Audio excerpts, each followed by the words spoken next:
দেশনায়ক জনাব তারেক রহমান যে 31 দফা বাংলাদেশে রূপরেখা ঘোষণা করেছেন, সেই আলোকেই আমাদের বাংলাদেশটাকে বিনির্মাণে সুন্দরভাবে কীভাবে সাজানো যায় তিনি আমাদের তারেক রহমান সুন্দরভাবে রূপরেখা দিয়েছেন, আপনারা জানেন। আমি একটি কথা বলে দিতে চাই, এই আজকের এই দিনটি গত বছরের যদি চিন্তা করি আমরা এখানে কিন্তু আসতে পারিনি। আমরা এই জিয়া রহমানের মাজারে হাজার হাজার মানুষকে পুলিশ প্রশাসন, শেখ হাসিনা ফ্যাসিস্ট হাসিনা সরকার যেভাবে আমাদেরকে গুলি করে আহত করেছেন সেটা কিন্তু আপনারা এবং দেশবাসী সবাই জানে। আমার 12 নম্বর ওয়ার্ডের আহ্বায়ক তিনিও গুলি খেয়েছেন, আমার সামনে আছেন।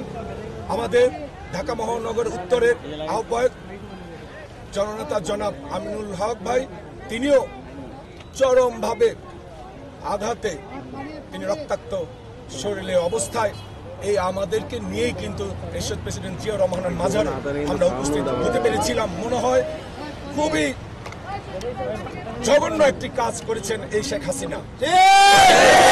আপনারা জানেন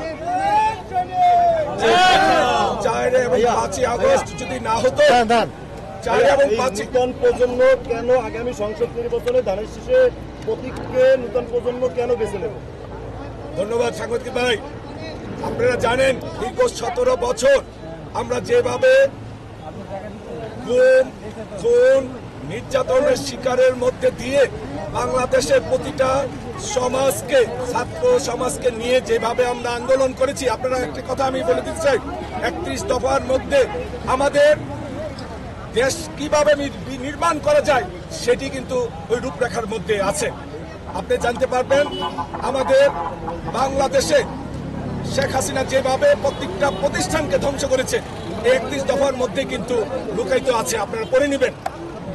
আমরা আগামী দিনে যেভাবে রাষ্ট্র পরিচালনা করা যায়, তারেক রহমানকে নিয়ে ফেব্রুয়ারি মাসে যে নির্বাচন হবে, আমরা বাংলাদেশের 300 আসনের মধ্যেই আমরা সংখ্যাগরিষ্ঠতা পাবো ইনশাল্লাহ বলে আমি আমার বক্তব্য শেষ করছি। বাংলাদেশ জিন্দাবাদ, বাংলাদেশ জাতীয়তাবাদী স্বেচ্ছাসেবক দল জিন্দাবাদ, বেগম খালেদা জিয়া দীর্ঘজীবী হোক, আগামী দিনের রাষ্ট্রনায়ক জনাব তারেক রহমান বীরে বেশে আসবে, বীরে বাংলাদেশে শহীদ প্রেসিডেন্ট জিয়া রহমান অমর হোক। 2টার সময় আমাদের চীন মৈত্রী সম্মেলনে আমাদের প্রধান অতিথি থাকবেন দেশনায়ক জনাব তারেক রহমান। আপনাদেরকে সবাইকে আমন্ত্রিত।